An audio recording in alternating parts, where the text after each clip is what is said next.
O Senhor esteja convosco.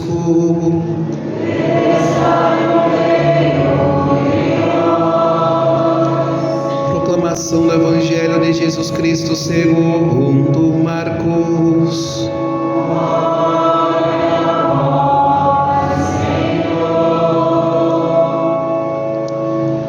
Naquele tempo, Jesus dizia no ensinamento a uma grande multidão: tomai cuidado com os doutores da lei. Eles gostam de andar com roupas vistosas, de ser cumprimentados nas praças públicas, gostam das primeiras cadeiras nas sinagogas e dos melhores lugares nos banquetes. Eles devoram as casas das viúvas, fingindo fazer longas orações. Por isso, eles receberão a pior condenação. Jesus estava sentado no templo diante do cofre das esmolas e observava como as multidões depositavam suas moedas no cofre. Muitos ricos depositavam grandes quantias. Então chegou uma pobre viúva que deu 2 pequenas moedas que não valiam quase nada. Jesus chamou os discípulos e disse: em verdade vos digo, esta pobre viúva deu mais do que todos os outros que ofereceram esmolas. Todos deram do que tinham de sobra, enquanto ela, na sua pobreza, ofereceu tudo aquilo que possuía para viver. Palavra da salvação.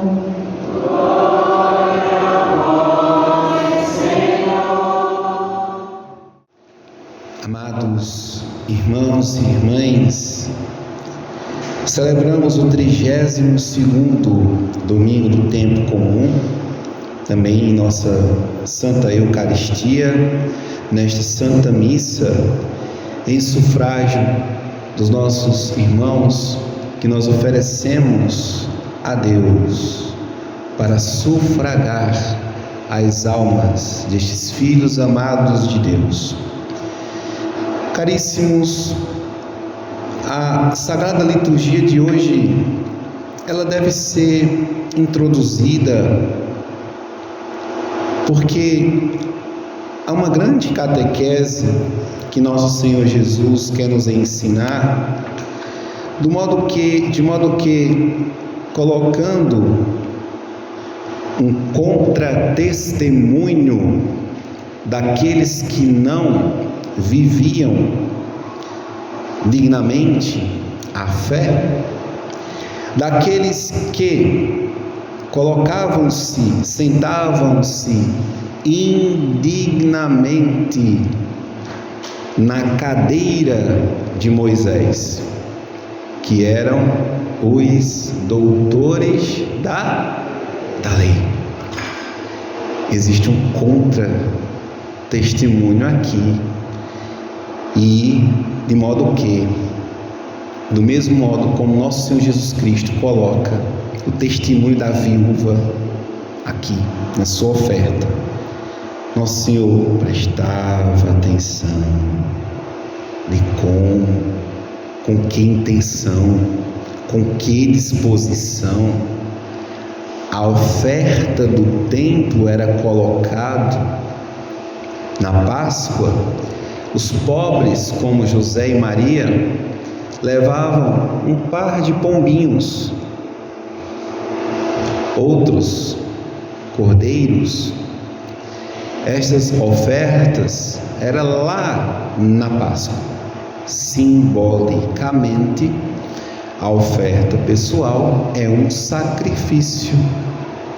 Então, quando eu coloco a oferta na cestinha, estou colocando na intenção das almas que é um sentido de sufragar as almas. Estou colocando a intenção de ajudar caridosamente com a minha esmola, a igreja, os trabalhos.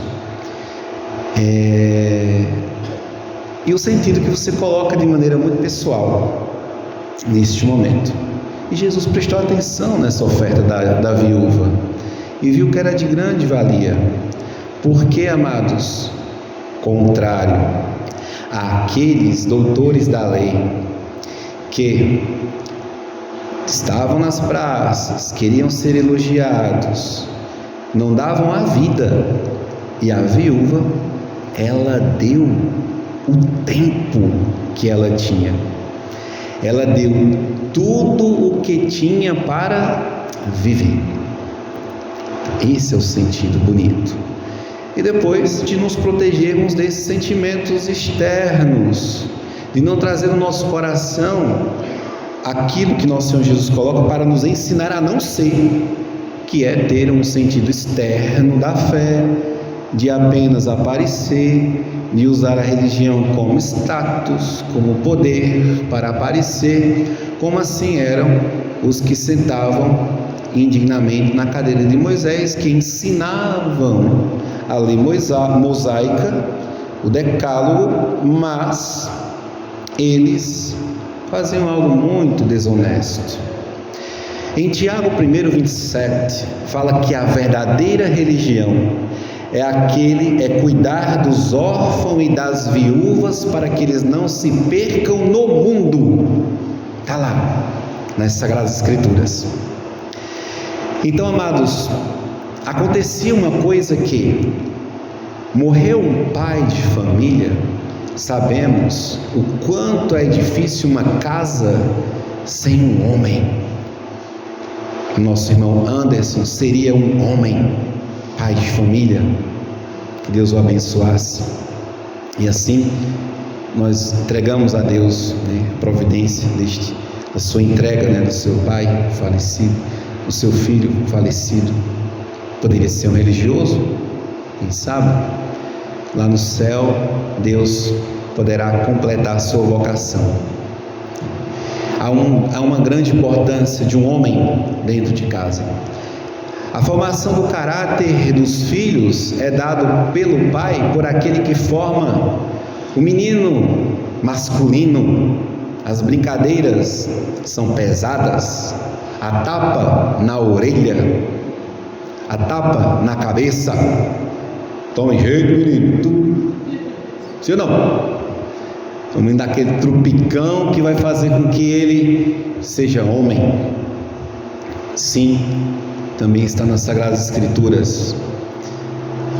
1 Reis, depois eu vou citar, vou lembrar, acho que foi dito: Davi vai falecer, vai dizer ao seu filho: vou partir para o lugar onde todos irão partir, mas tu seja homem. E para ensinar a caçar, ensina, isso é do pai para o menino. E para a menina, o pai, a figura paterna, é aquele que declara o amor o primeiro homem da menina é o pai. O pai é o rei, a filha é a princesa. E ele declara esse amor quando ele diz: minha princesa. E cuida desta filha, da sua dignidade, da sua honra, protege a honra da esposa, da filha e também do menino, claro, do filho.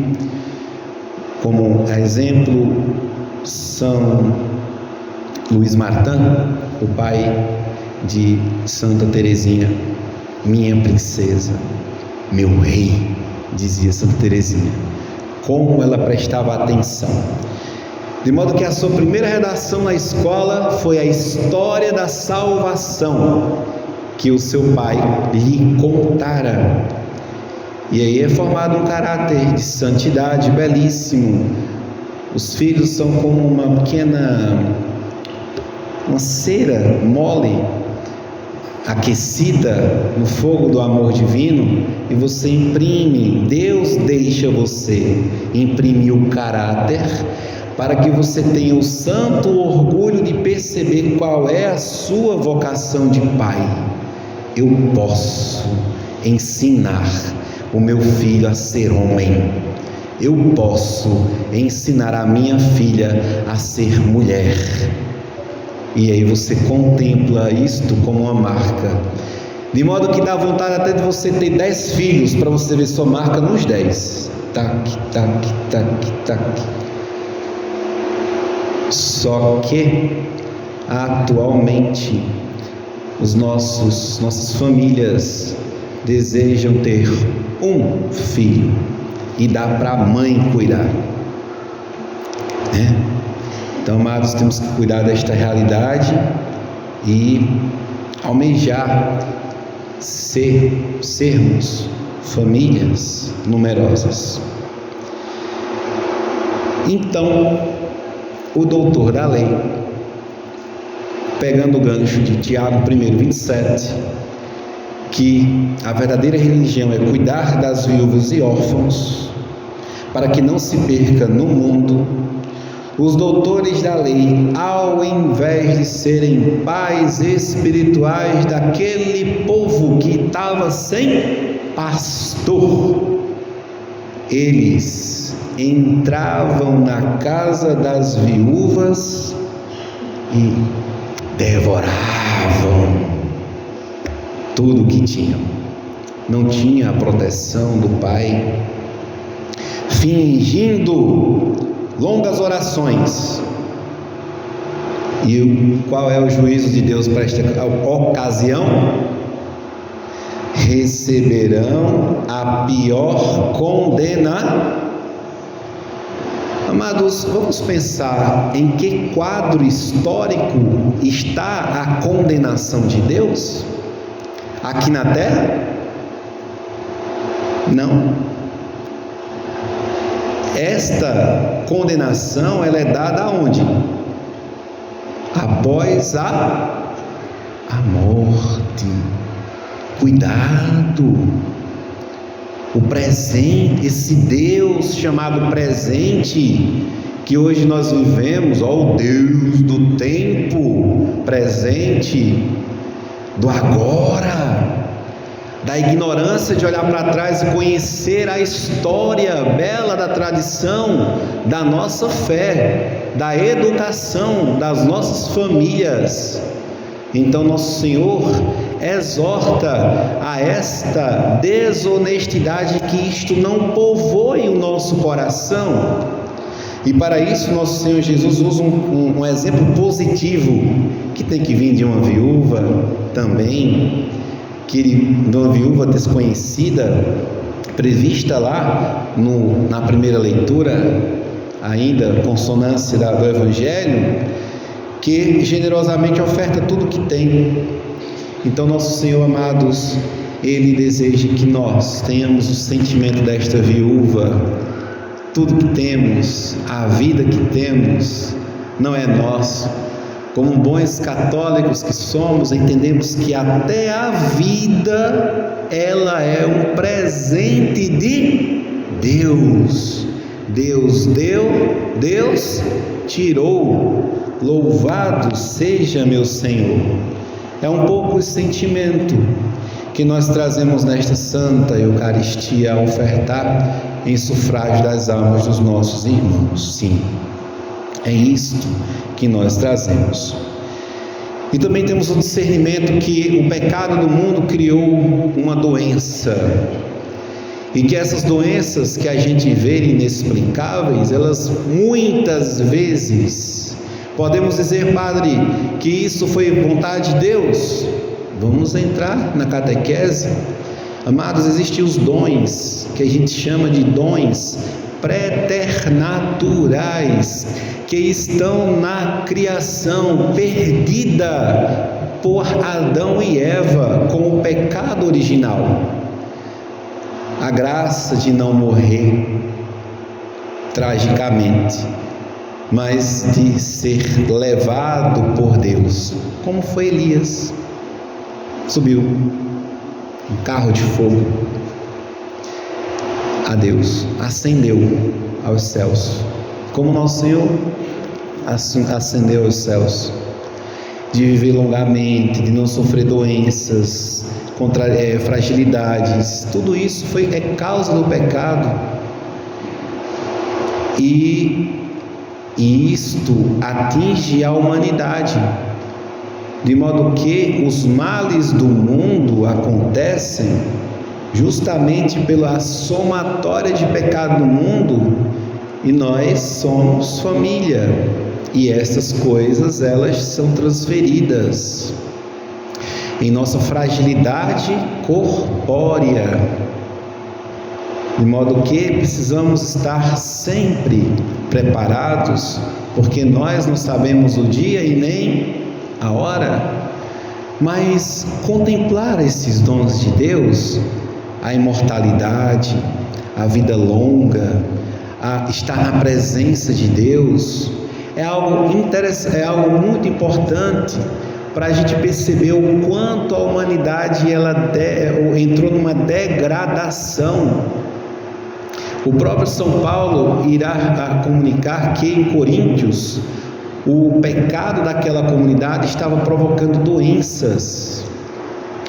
O que a gente vive atualmente, esta somatória de enfermidades inexplicáveis, vem justamente por causa desta desgraça em que o mundo vem caindo em um afastamento moral, desligar a vida de Deus.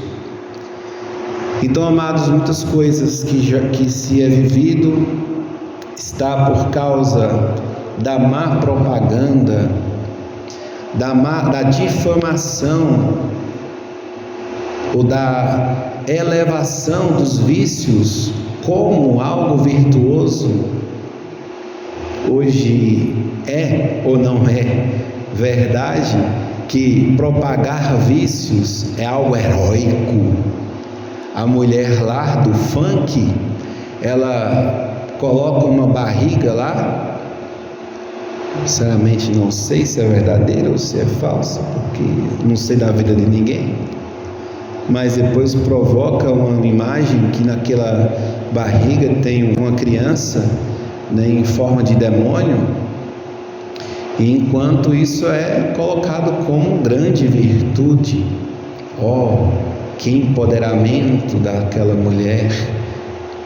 Então, amados, esta coisa muitas vezes ela é assumida na vida como um valor até heróico.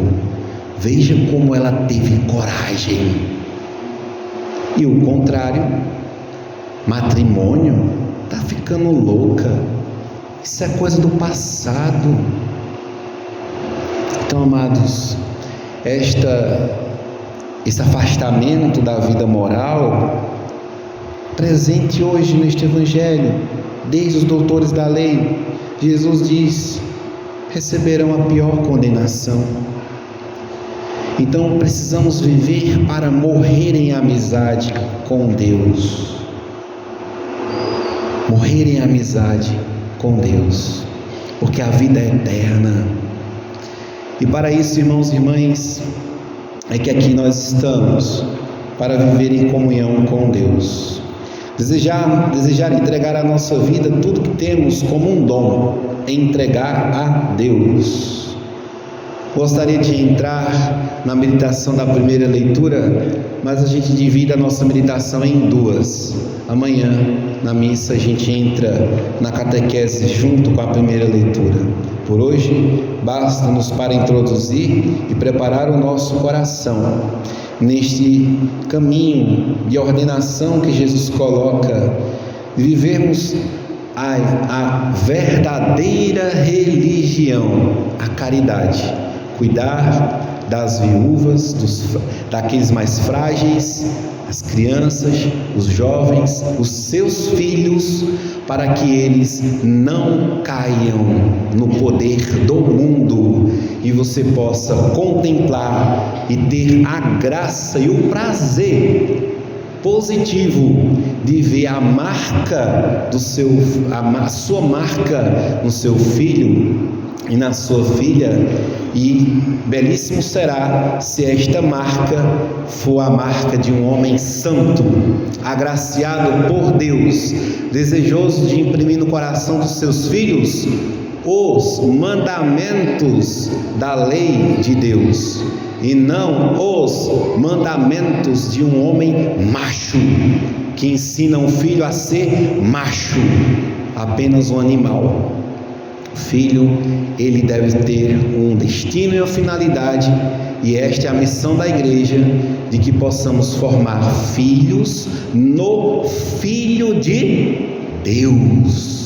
A marca é de Cristo Jesus, nosso Senhor, e que Deus nos inspire, amados, de também vivermos esta paternidade espiritual, tanto com os nossos familiares, também como com os nossos familiares dos nossos amigos, que conosco caminham, e possamos formar uma só família, bem formada nos valores da verdadeira religião, que hoje Jesus faz nos recordar, no zelo e no cuidado daqueles que estão fragilizados e que precisam ter e formar ainda o caráter de nosso Senhor Jesus Cristo. Nosso irmão Anderson estava neste caminho de ser formado, marcado com o selo do crisma. O bispo assim iria marcá-lo no mês de março, na festa do nosso padroeiro, para que ele assumisse a maturidade da fé. Esta maturidade lhe chegou um pouco mais cedo e ele não pôde ainda experimentar cá na terra, mas sabemos que os valores eternos, eles são infinitamente mais elevados, e o quadro histórico em que ele foi viver esta maturidade não foi aqui na terra, na nossa vida, mas lá no céu, diante de nosso Senhor Jesus. Assim confiamos e rezamos pela sua salvação e seu descanso eterno. Glória ao Pai, ao Filho e ao Espírito Santo,